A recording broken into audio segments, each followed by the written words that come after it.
Welcome back from yet another hectic summer. Only 4 months are left to rescue mediocre financial returns. Year to date, European stocks and bonds are just below water.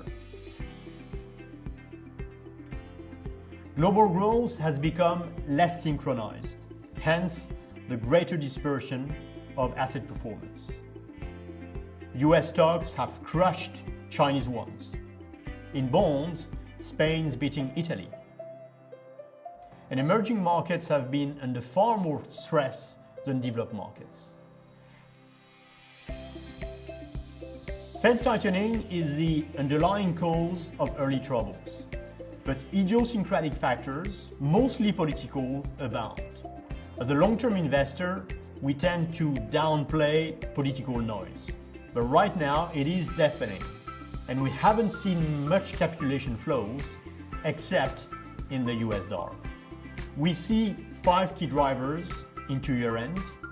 I leave the US midterm election and Brexit aside for now. Do get in touch if you want to discuss that. The number one risk is a further escalation of the trade war.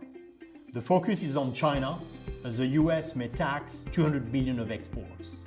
Luckily, both the US and China are starting to lean against the currency moves, at least verbally.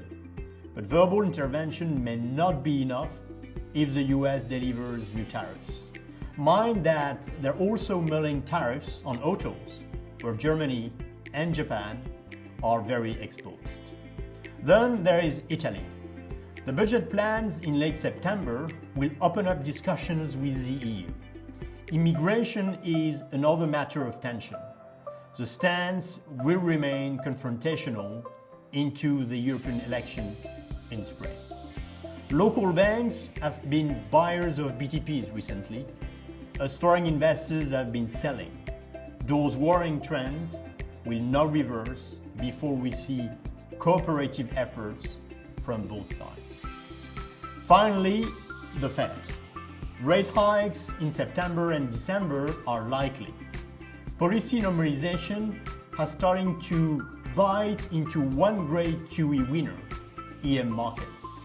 Other winners, such as developed stock and credit markets, have been mostly unscathed. We do worry that volatility across developed equity, bond, and FX markets remain extremely low, even as the Fed finally closes the long chapter of accommodative policy. Of course, the picture is not all dark. In Jackson Hole, for instance, talk about a fourth industrial revolution was sweet music to the ears of investors. We continue to believe that as we move into late cycle, fixed income will underperform equities. But over the past few months, we've turned tactically more defensive.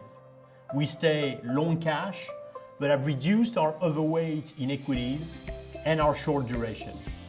We still don't like valuation in govies, but euro credit spreads have widened this year, which brings carry. We have switched euro non-financial corporates to small loans and have reduced our shorts in financials. Good investments. Speak to you soon.